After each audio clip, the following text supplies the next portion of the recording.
Niluluto na tayo guys.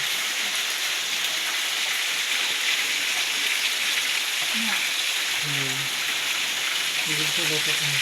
Wala na vitamin? Ayan, may mga hugasan ako dyan mga kanyusin. Saka na hugasan. Ano yung vitamins mo? Niluluto na tayo ng ulam. Ayan. Nandito. Ayan mga kanyusin. Ayan. Nagprito lang ako.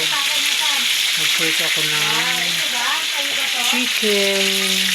Ayan. Nagprito ako ng chicken. Paano inom? Kapag-chari Ano ka? pa kayo dyan mga kanyusin? Dami? Maulan na naman dito sa probinsya mga kanyusin. Halika na.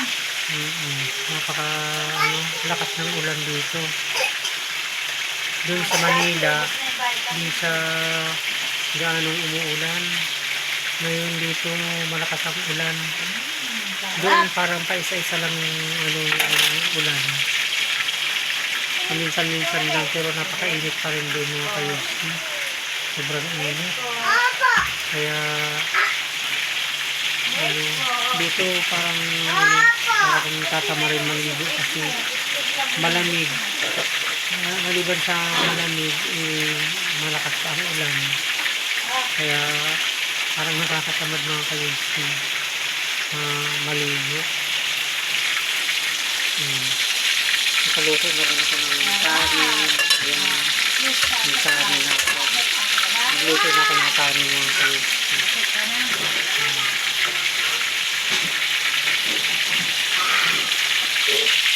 Pinakainaan ko lang yung apoy kasi hindi siya masunog.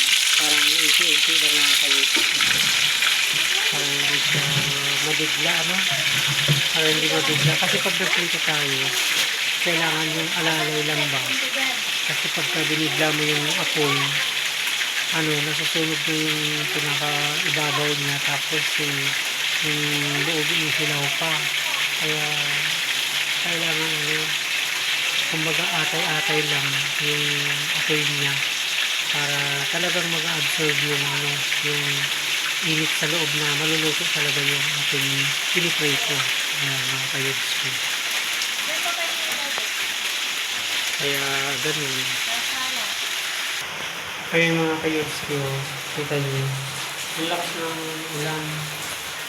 Napakalakas ng ulan sa labas.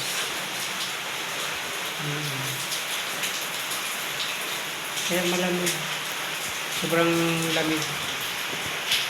Yung parang maalapakat siya kasi sobrang lakas ng ulan.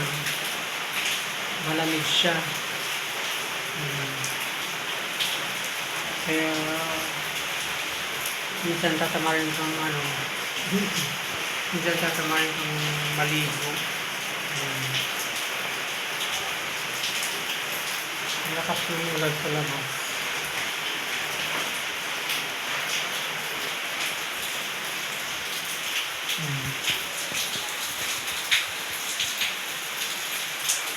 Sinakpan ko ng towel kasi baka natin yung aso yung yung upuan.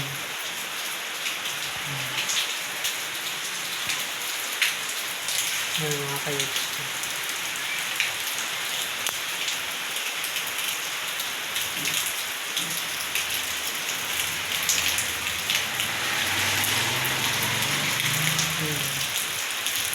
Ang lakas ng ulan.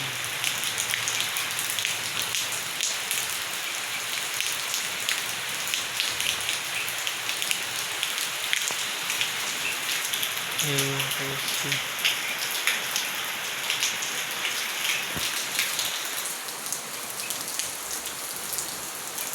So yung sa papunta dun sa tree house.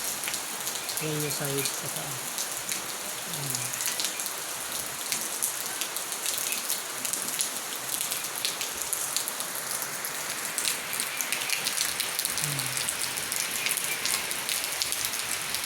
Lumago na nga yung lumago yung mga daon ng ng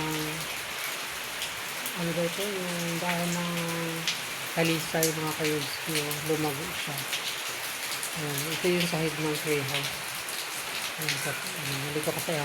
Nandito ka sa silong. Umuulan siya. Ayan.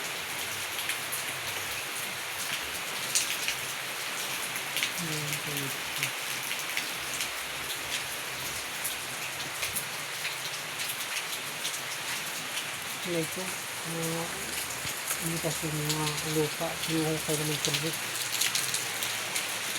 Aso, mga kayo.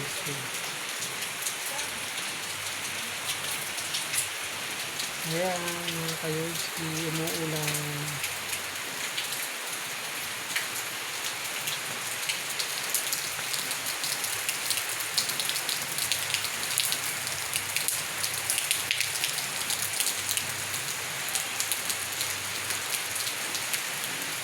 Yung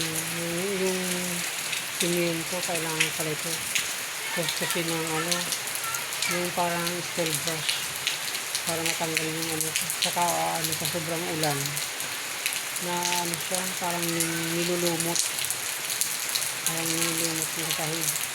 Kaya kailangan tapos ko siguro yung steel brush. Di ba mga kayuski?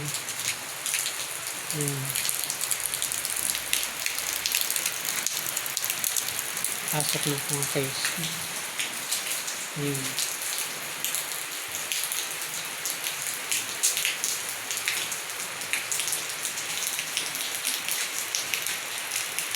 Buti hindi naman hindi siya mahangin. May hangin siya pero hindi siya yung sobrang hangin. Kasi pag sobrang hangin, bagyo na po yun. Umuulan lang.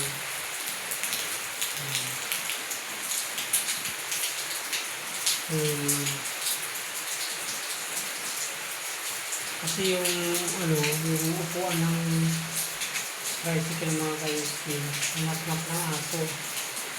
Kaya natakpan namin ng meron siyang cover, yung cover ng motor. Kaso masyadong manipis. Kaya ito tawin.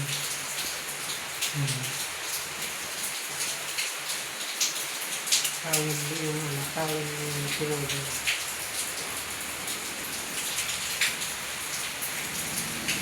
Yung mga kayuski.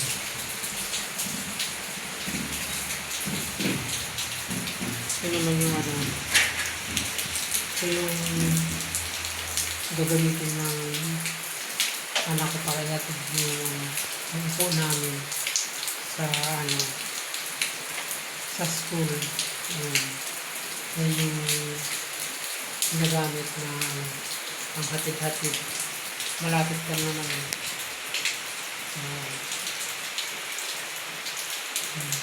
Hindi naman siya mababasa kasi mayroong ganito. Mayroong takip. Siya. Ito yung pinakadingding niya.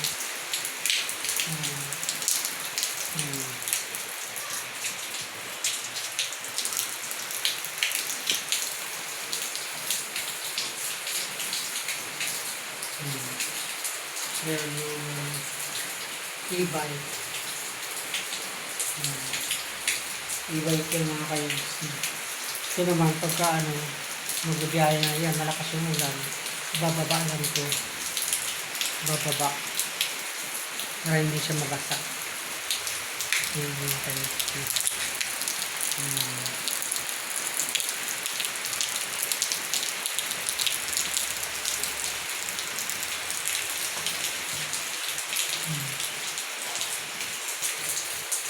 Yung hindi siya nilalagyan ng gasolina. Tina-charge lang siya. Tina-charge siya sa electricity, magdamag. Para magkaroon siya ng power. Kaya,